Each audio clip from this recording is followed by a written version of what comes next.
আসসালামু আলাইকুম। আজকের এই ভিডিওতে আমরা শিখব যে সিএসএস এর মাধ্যমে কিভাবে আমরা ব্যাকগ্রাউন্ড ইমেজ অ্যাড করতে পারি এবং এই ব্যাকগ্রাউন্ড ইমেজ রিলেটেড যা কিছু আছে আমরা সবকিছুই শিখব এই ভিডিওতে। নরমালি আমরা জানি ব্যাকগ্রাউন্ডে একটি কালার অ্যাড করার জন্য আমাদের লিখতে হবে ব্যাকগ্রাউন্ড কালার। সো এই কালার ছাড়া আমরা ইমেজ অ্যাড করার জন্য আমরা লিখব ব্যাকগ্রাউন্ড ইমেজ, এবং এই ইমেজের জন্য আমাদের আরো অনেক ধরনের প্রপার্টি ইউজ করতে হবে। সেগুলো হচ্ছে background repeat, background position, background size এবং ব্যাকগ্রাউন্ড অ্যাটাচমেন্ট। দেন আমাদের একটি শর্ট হ্যান্ড প্রপার্টি রয়েছে, সেটি হচ্ছে ব্যাকগ্রাউন্ড। সো এই যে উপরের এই সব কিছু আমরা মাত্র একটি লাইনের মাধ্যমেও লিখতে পারবো। এখন দেখি যে এইগুলোর জন্য আমাদের কি কি ভ্যালু রয়েছে।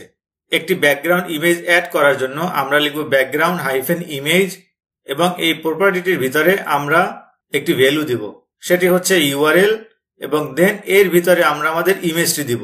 সো এখানে আমার ইমেজটির নাম হচ্ছে ক্যাট এবং এক্সটেনশন হচ্ছে জেপিজি। সো এভাবে আমরা ইমেজ অ্যাড করে থাকি। এর সাথে আমরা মাল্টিপল ইমেজও অ্যাড করতে পারবো। জাস্ট আমরা একটি ইমেজ দিব, দেন কমা দিয়ে এখানে আরো অনেক ইমেজ আমরা নিতে পারবো। আজকের এই ভিডিওতে আমি শুধু এই সিঙ্গেল ইমেজ নিয়ে কাজ করব, এবং পরবর্তী আরেকটি ভিডিওতে আমরা দেখব কিভাবে মাল্টিপল ইমেজ অ্যাড করতে হয়। দেন আমরা দেখব ব্যাকগ্রাউন্ড রিপিট, এটির জন্য আমাদের ভ্যালু আছে, ফর এক্সাম্পল নো রিপিট। এছাড়াও আমরা আরো অনেক ধরনের ভ্যালু দিতে পারবো, সেটি হচ্ছে repeat, repeat X, repeat Y. এই রিপিট এটি হচ্ছে আমাদের ডিফল্ট ভ্যালু। দেন আমাদের পরবর্তী প্রপার্টি হচ্ছে ব্যাকগ্রাউন্ড পজিশন, এবং আমরা ভ্যালু দিতে পারি সেন্টার সেন্টার। এছাড়া আমরা আরো অনেক ধরনের ভ্যালু দিতে পারি, যেগুলো হচ্ছে সিঙ্গেল ভ্যালু বা মাল্টিপল ভ্যালু। সিঙ্গেল ভ্যালু হচ্ছে শুধুমাত্র একটি ভ্যালু, যেমন রাইট, লেফট, এবং মাল্টিপল ভ্যালু হচ্ছে for example centre centre. So এগুলো হচ্ছে আমাদের কিওয়ার্ড। এই কিওয়ার্ডের বাইরেও আমরা পার্সেন্টেজে বা পিক্সেলে আমরা ভ্যালুগুলো দিতে পারবো। দেন আমাদের রয়েছে ব্যাকগ্রাউন্ড সাইজ, এবং একটি ভ্যালু দিয়েছি আমি কভার। এর বাইরেও আমরা আরো অনেক ভ্যালু দিতে পারবো। এখানে আমরা মাল্টিপল ভ্যালু ইউজ করতে পারবো, বা আবার সিঙ্গেল ভ্যালু দিতে পারবো, এবং বাই ডিফল্ট আমাদের ব্যাকগ্রাউন্ড সাইজ থাকে অটো। দেন আমরা দেখব ব্যাকগ্রাউন্ড অ্যাটাচমেন্ট, এবং আমরা ভ্যালু দিতে পারি ফর এক্সাম্পল ফিক্সড। এখানে আমরা দুটি ভ্যালু দিয়ে থাকি, ফিক্সড বা স্ক্রল। এই স্ক্রল হচ্ছে বাই ডিফল্ট ভ্যালু। সো এখানে এই সব কিছু আমরা প্র্যাকটিক্যালি দেখবো এবং ভালোভাবে বুঝবো। দেন আমরা দেখি যে কিভাবে শর্ট হ্যান্ড প্রপার্টিটি অ্যাপ্লাই করতে পারি। সেজন্য আমাদের জাস্ট লিখতে হবে ব্যাকগ্রাউন্ড, এবং এভাবে এই সকল ভ্যালুগুলো আমরা একটি লাইনের মাধ্যমেই দিতে পারি। সো এটিও আমরা প্র্যাকটিক্যালি দেখবো ভালোভাবে।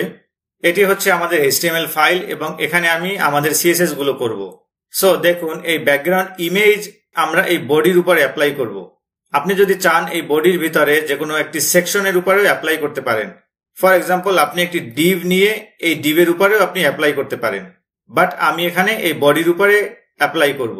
সো আমি এখানে এই বডি ট্যাগটিকে সিলেক্ট করেছি, এবং এর ভিতরে আমি লিখব ব্যাকগ্রাউন্ড ইমেজ। দেন আমি লিখব ইউআরএল, এবং ব্র্যাকেটের ভিতরে আমি আমার ইমেজের নামটি দিব। সো আমি এখানে লিখে দেই cat.jpg। সো এটিকে যদি আমি সেভ করি, দেন আমার এই ওয়েবসাইটে আমি একটু রিফ্রেশ করি, আমার ইমেজটি চলে এসেছে। সো এখানে আপনি বিড়ালের ইমেজ দেখতে পাচ্ছেন। সো এই যে একটি ক্যাট, এটি হচ্ছে আমাদের একটি ইমেজ, এবং এই ইমেজটি রিপিট হয়েছে। এই যে অনেকবার এখানে আপনারা রিপিট দেখতে পাচ্ছেন। সো এখন আমরা ইউজ করব ব্যাকগ্রাউন্ড রিপিট প্রপার্টি। তাই আমি এখানে লিখি ব্যাকগ্রাউন্ড রিপিট। বাই ডিফল্ট আমাদের ভ্যালু থাকে রিপিট। সো আমি যদি লিখি রিপিট এবং এখানে আবার যদি রিফ্রেশ করি, কোনো চেঞ্জ দেখতে পাবো না। এখানে আমাদের হরিজন্টালি এবং ভার্টিক্যালি দুনো দিকেই রিপিট হচ্ছে। সো এই যে হরিজন্টালি এটাকে আমরা বলি এক্স এক্সিস, এবং এই যে ভার্টিক্যালি এটাকে আমরা বলি ওয়াই এক্সিস। সো আমি এখানে আরো অনেক ভ্যালু ইউজ করতে পারি। ফর এক্সাম্পল আমি লিখি রিপিট হাইফেন এক্স। এর মানে হচ্ছে এখন আমরা শুধু এক্স এক্সিসে রিপিট দেখতে পাবো।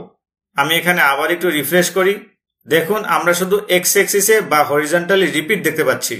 এখন যদি চাই আমরা ওয়াই এক্সিস বা ভার্টিক্যালিও রিপিট দেখতে পাবো। তাই আমাদের এখানে লিখতে হবে রিপিট ওয়াই। এটিকে আমি সেভ করি, এবং এখানে আবার আমি রিফ্রেশ করি। সো এখন আমরা ভার্টিক্যালি রিপিট দেখতে পাচ্ছি। আবার ধরুন আমি কোনো রিপিট চাই না, তখন আমার লিখতে হবে নো রিপিট। সো এখানে আমি লিখে দিব নো হাইফেন রিপিট। এখন যদি ওয়েবসাইটে আমি আবার একটু রিফ্রেশ করি, আমি শুধু আমার এই ইমেজটি দেখতে পাচ্ছি, এটির কোনো আর রিপিট আমি দেখতে পাচ্ছি না। এখন আমি চাই আমার এই ইমেজটির পজিশন চেঞ্জ করতে। ফর এক্সাম্পল এটিকে সেন্টারে নিয়ে আসবো বা রাইটে নিয়ে আসবো, তখন আমার ইউজ করতে হবে ব্যাকগ্রাউন্ড পজিশন। সো আমি এখানে আবার লিখব ব্যাকগ্রাউন্ড পজিশন এবং প্রথমে আমি একটি সিঙ্গেল ভ্যালু দেই। যেহেতু আমার ইমেজটি লেফটে আছে, আমি একটু রাইটে নিয়ে আসি। সো আমি লিখি রাইট, এটিকে সেভ করি। এখন এখানে আমি যখনই রিফ্রেশ করব আপনারা একটি প্রবলেম দেখতে পাবেন।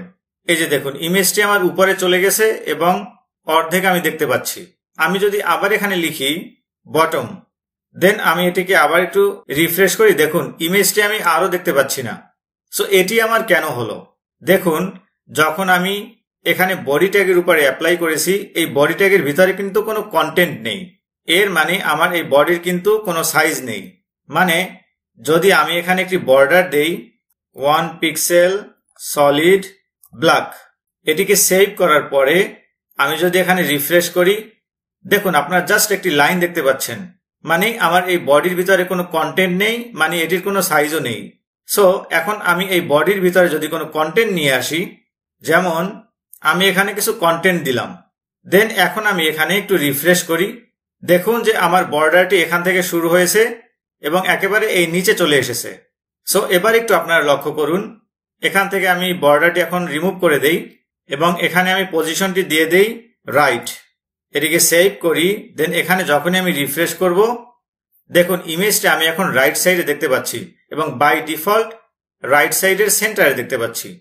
আবার আমি যদি লিখি এখানে টপ, দেন এখানে রিফ্রেশ করলে আমি আবার উপরে দেখতে পাবো এবং বাই ডিফল্ট সেন্টার টপে দেখাচ্ছে।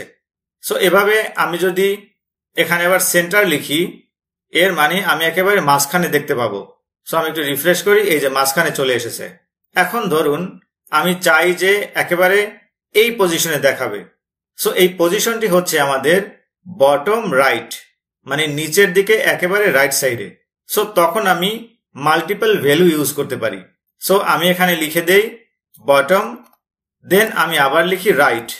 সো এটিকে সেভ করি, দেন এখন আমি আবার এখানে রিফ্রেশ করি, এই যে আমার একেবারে এই পজিশনে চলে এসেছে।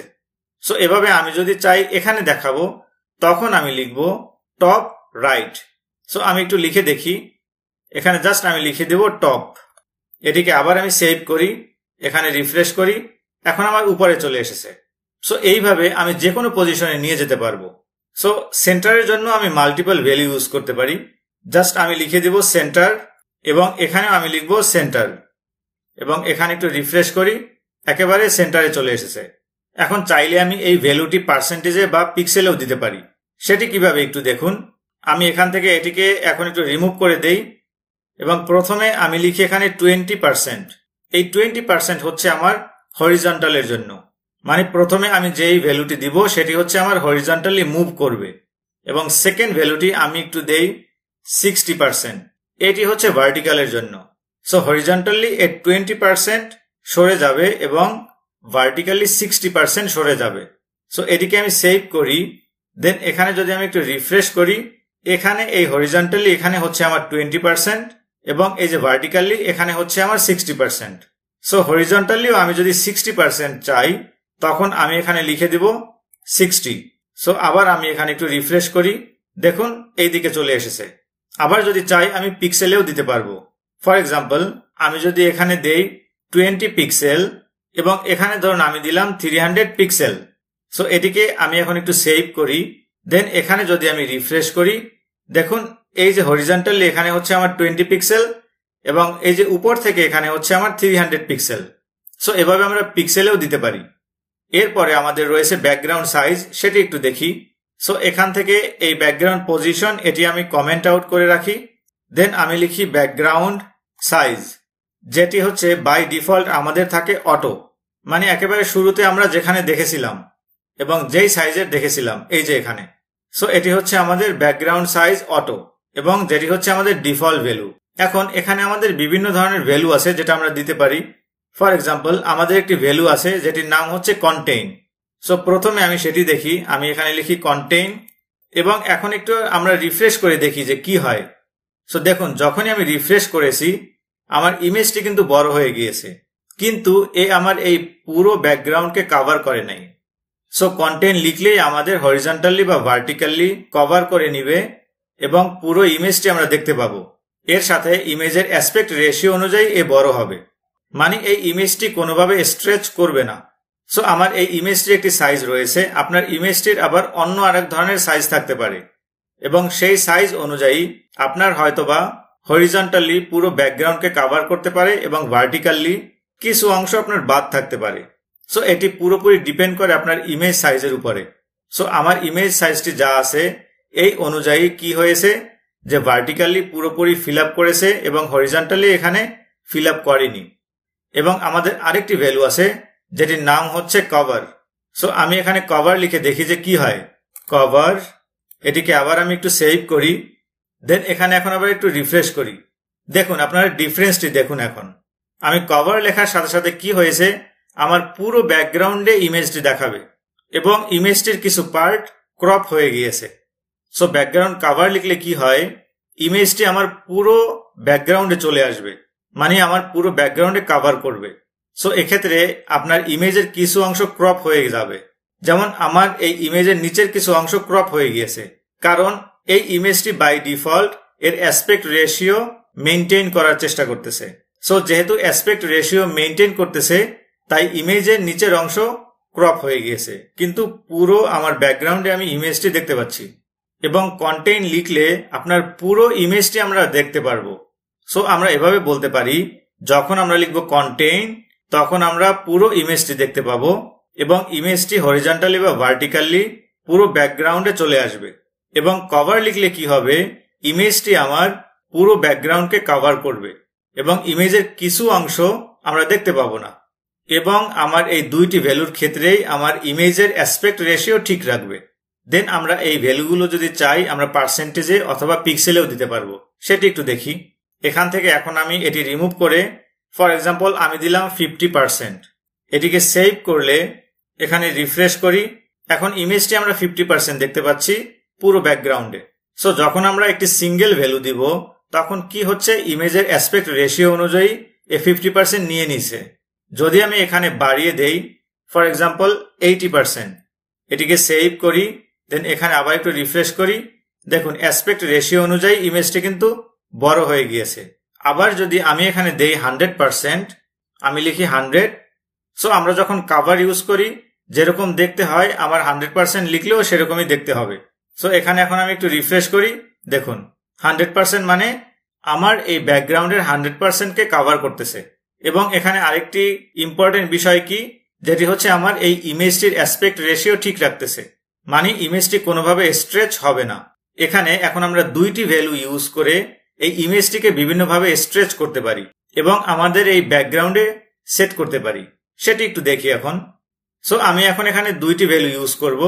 প্রথম ভ্যালুটি ফর এক্সাম্পল আমি দেই 50%, যেটি হচ্ছে আমার হরিজন্টালের ক্ষেত্রে, এবং সেকেন্ড ভ্যালুটি ফর এক্সাম্পল আমি দেই 70%, যেটি হচ্ছে আমার ভার্টিক্যালের ক্ষেত্রে। সো এই দুটিকে আমি সেভ করি, দেন এখানে আমি একটু রিফ্রেশ করি। এখন একটু লক্ষ্য করুন, এই হরিজন্টালি বা উইথ হচ্ছে আমাদের 50% এবং এই হাইট এখানে হচ্ছে আমাদের 70%। এখন আমি ধরুন হরিজন্টালি আমার পুরো ব্যাকগ্রাউন্ডকে কভার করতে চাই, তখন আমি এখানে লিখব 100%। সো আমি লিখে দেই 100%, এটিকে সেভ করি এবং এখানে একটু আমি রিফ্রেশ করি, দেখুন ইমেজটি স্ট্রেচ করে পুরো আমার 100% হরিজন্টালি আমার এই ব্যাকগ্রাউন্ডকে কভার করেছে। এখন আমি যদি চাই এই ভার্টিক্যালিও আমি পুরো ইমেজটি দেখাতে চাই, সো আমার তখন এখানে লিখতে হবে 100%। সো আমি লিখি 100, এটিকে সেভ করি। এখন দেখবেন যে ইমেজটি স্ট্রেচ হয়ে পুরো ইমেজটি আমার ব্যাকগ্রাউন্ড অনুযায়ী সেট হয়ে যাবে।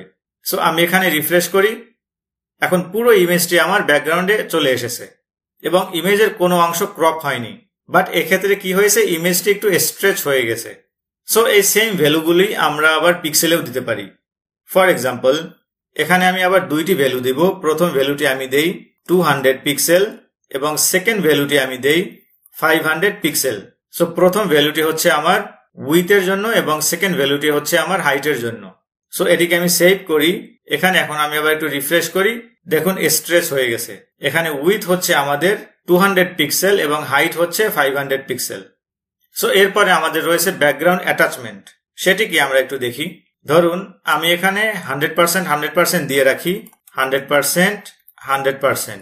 এর সাথে আমি ইউজ করব ব্যাকগ্রাউন্ড অ্যাটাচমেন্ট এবং বাই ডিফল্ট আমার থাকে স্ক্রল। নর্মালি এটি আমি বুঝতে পারবো না, এখানে আমি একটু আমার কন্টেন্টটি বাড়িয়ে নেই, এখানে একটু আমি কপি করে এখন এখানে পেস্ট করে দেই। দেন এখন আমি এখানে একটু রিফ্রেশ করব। দেখুন এখানে আমি একটা স্ক্রলিং বার দেখতে পাচ্ছি। এখন যখন আমি স্ক্রল করতেছি আমার ইমেজ টু স্ক্রল হচ্ছে। সো ব্যাকগ্রাউন্ড অ্যাটাচমেন্টের বাই ডিফল্ট ভ্যালু থাকে স্ক্রল। সো আমি যদি চাই এই ইমেজটি ফিক্স করে রাখতে পারি। ফর এক্সাম্পল এখানে আমি লিখে দেব ফিক্সড। এখন আমি এটাকে সেভ করি, দেন এখানে আবার একটু রিফ্রেশ করি। দেখুন ইমেজটি আমার ব্যাকগ্রাউন্ডে ফিক্স হয়ে আছে এবং যখন আমি স্ক্রল করতেছি আমার ইমেজটি স্ক্রল হচ্ছে না, বাট এর কন্টেন্ট গুলো স্ক্রল হচ্ছে। এটি হচ্ছে আমাদের ব্যাকগ্রাউন্ড অ্যাটাচমেন্ট ফিক্সড। এখন এই সব প্রপার্টি গুলো কম্বাইন করে আমরা মাত্র একটি লাইনের ভিতরে লিখতে পারি, সেটি একটু দেখি। এখানে এখন প্রথমে আমি লিখবো ব্যাকগ্রাউন্ড, দেন প্রথমে আমি একটি কালার দেই রেড, এরপরে এখান থেকে এই ইমেজটি আমি কপি করে নিয়ে আসি, দেন এখানে পেস্ট করে দেই। আফটার দ্যাট আমি লিখবো নো রিপিট, দেন আমি ব্যাকগ্রাউন্ড পজিশন ইউজ করি, ফর এক্সাম্পল সেন্টার সেন্টার। এরপরে আমি একটি স্ল্যাশ দেই, দেন আমার রয়েছে ব্যাকগ্রাউন্ড সাইজ 100% 100%। এরপরে ব্যাকগ্রাউন্ড অ্যাটাচমেন্ট ফিক্সড। এখন দেখুন এখান থেকে এই উপরের এগুলো আমি রিমুভ করে দেই, এটিকে সেভ করি। যখনই আমি এখানে রিফ্রেশ করব আমরা কোনো চেঞ্জ দেখতে পাবো না।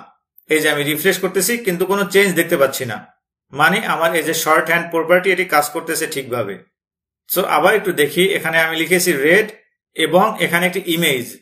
কোনো কারণে এই ইমেজটি যদি না থাকে তখন এই কালারটি দেখাবে। যেমন আমি এখানে লিখে দেই ডগ, মানে আমার ডগ নামে কোনো ইমেজ নেই। এটিকে আমি সেভ করি, যখনই আমি এখানে রিফ্রেশ করব রেড কালার দেখতে পাবো। এই যে চলে এসেছে। সো আশা করি আপনারা বুঝতে পেরেছেন এবং কোনো ডাউট থাকলে অবশ্যই আমাকে কমেন্টে জানাবেন এবং চ্যানেলটি অবশ্যই সাবস্ক্রাইব করবেন। আজ এ পর্যন্তই। Thank you for watching.